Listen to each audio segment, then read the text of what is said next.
Di balik nyala listrik yang kamu pakai setiap hari, ada perang besar yang hampir mengubah masa depan dunia. AC versus DC. Siapa yang menang? Dan kenapa itu penting buat hidup kita sekarang? Sebelum lanjut, kamu dari kota mana? Tulis di komentar. Halo teman-teman, di video kali ini kita akan membahas sesuatu yang sering kita dengar setiap hari, tapi masih banyak orang bingung membedakannya, yaitu AC dan DC. Dua jenis arus listrik ini sangat penting dalam kehidupan sehari-hari. Kamu pakai HP, TV, kulkas, kipas, lampu, semuanya berhubungan langsung dengan AC dan DC. Tapi, apa sebenarnya perbedaan AC dan DC? Kenapa rumah kita memakai AC dari PLN, tapi semua gadget kita seperti HP dan laptop justru memakai DC? Mana yang lebih hemat, mana yang lebih aman, dan mana yang lebih kuat?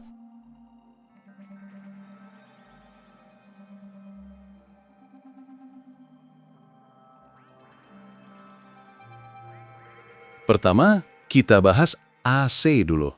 AC adalah singkatan dari alternating current atau arus bolak-balik. Disebut arus bolak-balik karena arah aliran listriknya terus berubah dari positif ke negatif berkali-kali dalam satu detik. Di Indonesia, listrik AC berubah arah sebanyak 50 kali per detik, makanya sering disebut 50 Hz. Nah, kenapa PLN menggunakan AC? Karena arus AC bisa dikirim melalui jarak jauh dengan lebih efisien. Tegangannya bisa dinaikkan atau diturunkan dengan mudah menggunakan transformator. Semakin tinggi tegangan, semakin rendah arus, dan semakin kecil energi yang terbuang di kabel. Itu berarti PLN bisa mengirim listrik dari pembangkit yang jaraknya ratusan kilometer tanpa boros energi. Jadi, AC memang sangat cocok untuk distribusi listrik skala besar. Contoh alat rumah tangga yang menggunakan AC. Kulkas, mesin cuci, AC pendingin ruangan, mesin motor listrik AC, pompa air. Meskipun begitu, perhatikan baik-baik. Meski TV atau komputer menerima listrik AC, di dalamnya diubah lagi menjadi DC untuk menyalakan rangkaian elektroniknya.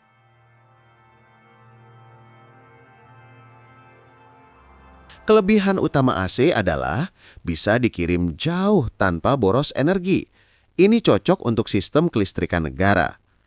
Bisa menaikkan dan menurunkan tegangan dengan mudah. Inilah alasan utama PLN memilih AC. Lebih cocok untuk peralatan besar. Motor listrik AC kuat, tahan lama, dan bisa bekerja terus-menerus. Namun AC juga punya kekurangan. Beberapa kekurangan AC adalah lebih berbahaya saat tersentuh manusia. AC bisa membuat otot kita terkunci sehingga sulit melepaskan diri. Tidak cocok untuk perangkat elektronik sensitif. Karena itu, AC selalu diubah menjadi DC di dalam alat elektronik. Kurang stabil untuk rangkaian kecil. Perangkat kecil seperti HP, mainan elektronik, dan charger lebih cocok memakai DC. Sekarang kita masuk ke DC. DC adalah singkatan dari direct current atau arus searah. Listrik mengalir dari kutub positif ke kutub negatif dengan arah yang stabil, tidak berubah-ubah seperti AC. Contoh sumber listrik DC: baterai, aki, power bank, panel surya, charger HP, power supply komputer. Karena stabil, DC sangat cocok untuk perangkat yang sensitif seperti HP, laptop, LED, dan rangkaian elektronik kecil. Di dalam HP kita, semua chip, RAM, prosesor, kamera, semuanya hanya mau bekerja dengan DC. Itu sebabnya charger selalu mengubah AC PLN menjadi DC sebelum masuk ke perangkat. Beberapa kelebihan DC. Arus stabil. Cocok untuk alat elektronik yang butuh tegangan tetap. Aman untuk perangkat kecil. Komponen kecil tidak tahan terhadap perubahan arus cepat seperti AC. Cocok untuk baterai. Semua baterai, dari A2 sampai baterai mobil listrik, memakai DC. Efisien pada perangkat portable. Itulah sebabnya barang modern seperti power bank dan lampu LED memakai DC. Walaupun banyak kelebihan, DC juga punya kekurangan. Sulit dikirim jarak jauh. Kalau kabelnya panjang, DC cepat boros dan rugi daya tinggi. Tegangan sulit dinaikkan atau diturunkan. Butuh rangkaian elektronik tambahan. Kurang kuat untuk peralatan besar skala rumah. Motor listrik DC kecil bagus, tapi motor DC besar mahal dan tidak sehebat motor AC. Kalau soal keamanan, DC lebih aman pada tegangan yang sama. DC tidak membuat otot kejang seperti AC, jadi lebih mudah melepaskan sentuhan saat tersetrum. AC lebih berbahaya, terutama di atas 50 volt. Karena arusnya bolak-balik, efek kejutan listriknya lebih kuat. Tapi ingat, AC dan DC tetap berbahaya jika tegangannya tinggi. Selalu hati-hati. Kelistrikan kompresor kulkas bekerja menggunakan listrik AC, yaitu arus bolak-balik yang digunakan pada jaringan listrik rumah. Saat kulkas dinyalakan, arus AC masuk pertama kali ke rangkaian pengaman berupa overload protector. Komponen ini memastikan kompresor hanya bekerja jika tegangan aman dan tidak terlalu panas. Setelah lolos dari overload, arus AC menuju PTC relay, yaitu komponen yang mengatur proses start motor kompresor. Karena motor kompresor adalah motor induksi AC satu fasa, maka ia membutuhkan dua lilitan, start coil dan run coil.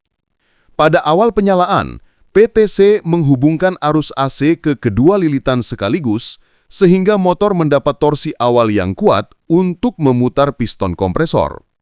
Ketika motor sudah berputar stabil, PTC relay memutus lilitan start secara otomatis, dan kompresor melanjutkan kerja hanya dengan lilitan run. Arus AC yang mengalir ke lilitan run bersifat bolak-balik, menghasilkan medan magnet yang terus berubah, sehingga rotor motor dapat berputar stabil. Putaran motor inilah yang menggerakkan piston untuk menghisap dan menekan refrigeran. Selama tegangan AC stabil, kompresor akan bekerja dengan efisien dan menghasilkan tekanan yang diperlukan untuk proses pendinginan. Bila arus terlalu tinggi atau kompresor terlalu panas, overload protector akan memutus aliran listrik AC demi keamanan.